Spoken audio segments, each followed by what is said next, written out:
found it to be note perfect. That's thumbs up, Kevin. I mean, thank God I'm not in the studio with you, because I would choke the life out of you, dude. Come on, this film is terrible. There's nothing noteworthy about this movie. I mean, you want to talk about a no perfect script. The no perfect script would have been the dude that was just like, let's not make this movie. Let's let people remember, you know, the dude from Notting Hill and Four Weddings and a Funeral. You know, Hugh Grant in a really good romantic comedy.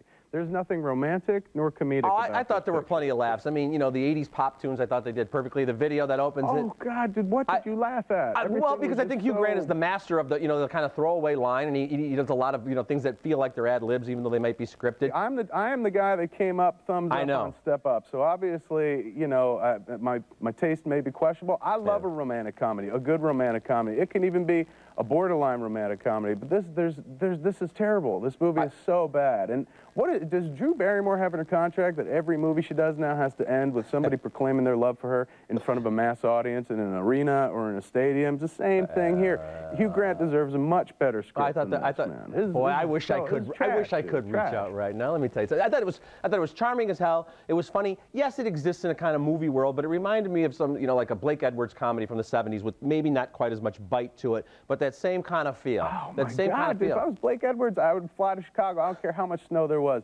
Dig my way through, find you, and slap the taste out of your mouth for comparing this movie to a Blake Edwards picture, sir. You gave Jersey Girl thumbs down. You gave this movie thumbs up. You're insane. I stand by my record, sir. Thumbs up for this one. Our next flick is The Bridge to Terabithia, and it's based on the classic kids' book of the same name. Newcomer Josh Hutcherson plays Jesse, the rural kid from the crowded, nearly broke family who's befriended by the new kid in school who lives up the road from him. Anna Sophia Robb plays Leslie, the girl who teaches Jesse to use his imagination to transform the ordinary woods around their houses into the mythical kingdom of Terabithia. It's a giant troll.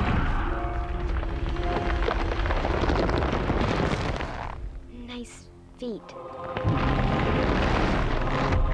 Run! The kids spend most of their school days ducking bullies and most of their afternoons ducking attacks of similarly themed woodland creatures like the Scrogers.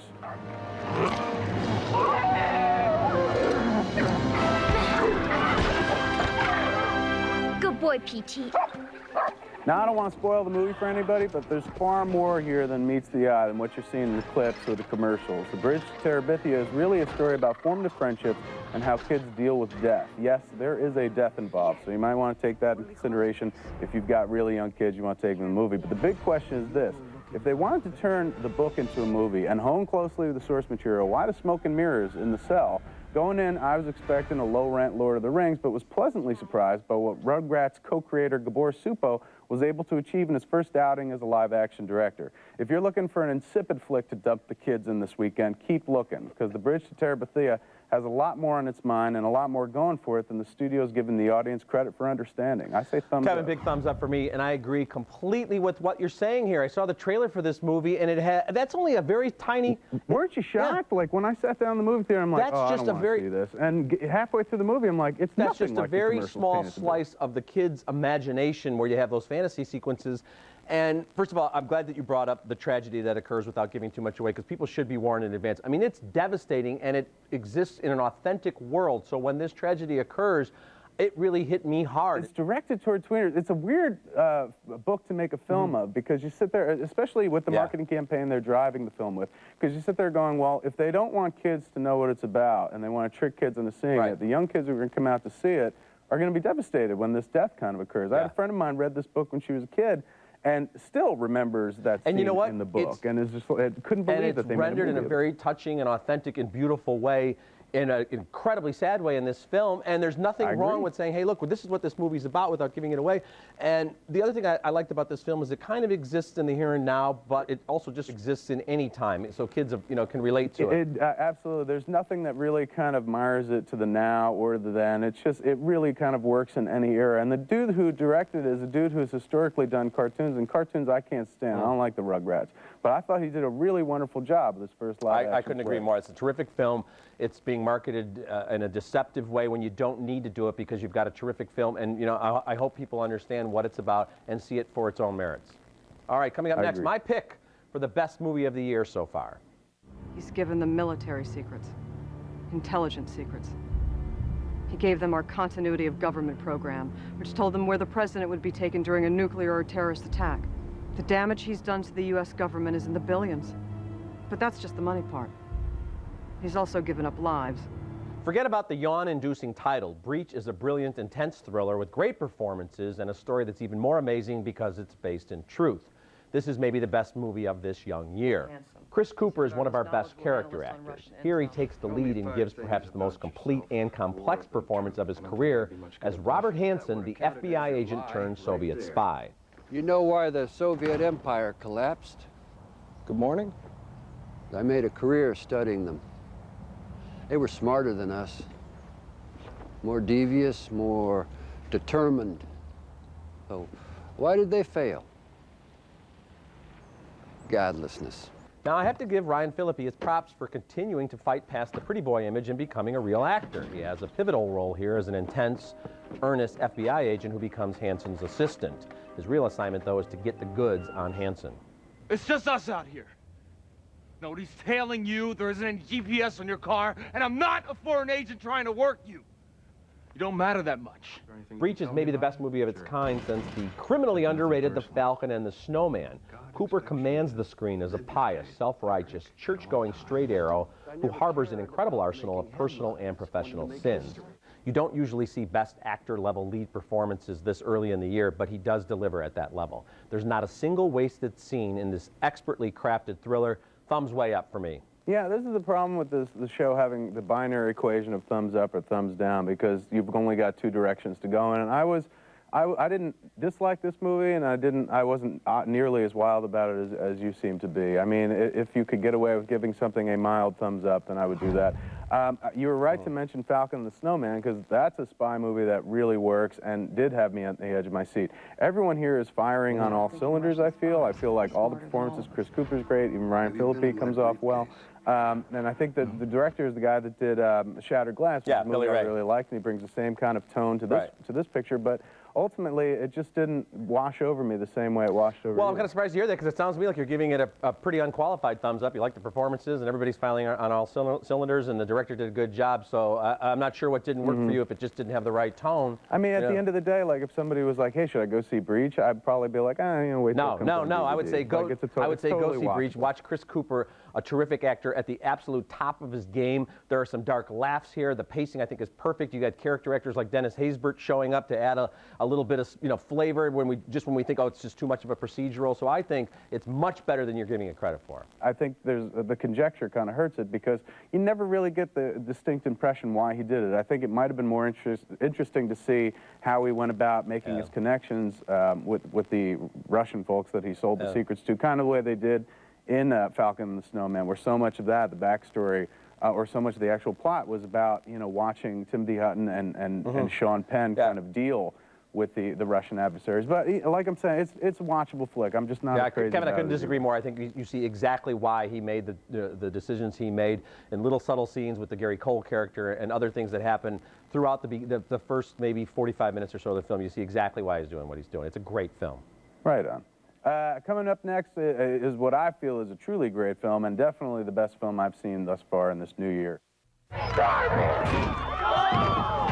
Okay, looking at movies now in theaters, which I reviewed with Entertainment Weekly's Lisa Schwartzbaum. 2 thumbs way down for Norbit. 2 more thumbs way down for Because I Said So. And we split on Factory Girl. I was right, she was wrong. Now, in case you're just tuning in, we've been hit by a blizzard here in Chicago, and Kevin Smith is live via satellite from, he's claiming, California. I hear the snow is so bad there that you might be trapped, Donner Party style. You might have to eat your own foot to stay alive, and I'm looking forward to watching that. That'd be a good film. Here's a good film, sir. Our next film is about as fine a piece of Southern Gothic as you'll ever see, right up there with anything written by William Faulkner, Harper Lee, or Tennessee Williams. It's called Black Snake Moan. It opens in 2 weeks, and this is an early review. It's a touching story of platonic love that affords Sam Jackson his best performance since Pulp Fiction, as well as Christina Ricci's best performance ever. Set way down south in rural Tennessee, this blues-drenched two-hander sees Jackson's aging and recently divorced guitar player Lazarus discovering a near-dead Ray, played by Ricci, left for dead on the side of the road outside his dilapidated house. After learning she's something of a nymphomaniac, Lazarus decides to cure the fallen woman of her wicked ways, employing slightly unorthodox means. Guess I best be on my way. Well, I think we need to talk, son. No, sir. I gotta be on my way. Let's get your wits about you before you...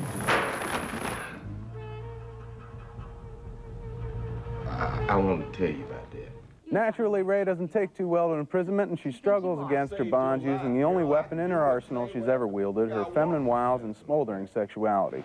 Whatever you want, you know, if you want to have me, you can take me. I'll do whatever you like.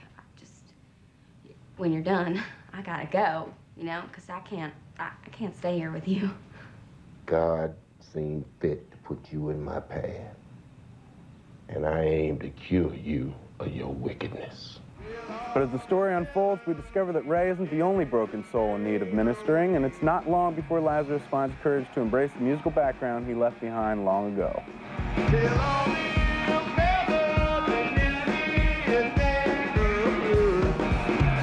Black Snake Moan was written and directed by Craig Brewer, the talented powerhouse who exploded onto the scene with hustle and flow. Another story of personal redemption painted across a musical canvas. Do not miss this amazingly entertaining and heartfelt film. I give it a huge thumbs up. You know, I'm actually with you on this one, Kevin. It's so... Thank God, sir. Thank God. After that music and lyrics bit, I was starting to worry. I thought this thing was so bizarre and so strange, and kudos to everybody for going all the way with it. You know, making it funny and dark and really sexy, and having the great blues music and showing the sexuality, you know, that's so attendant with that music. And it all works in this strange way.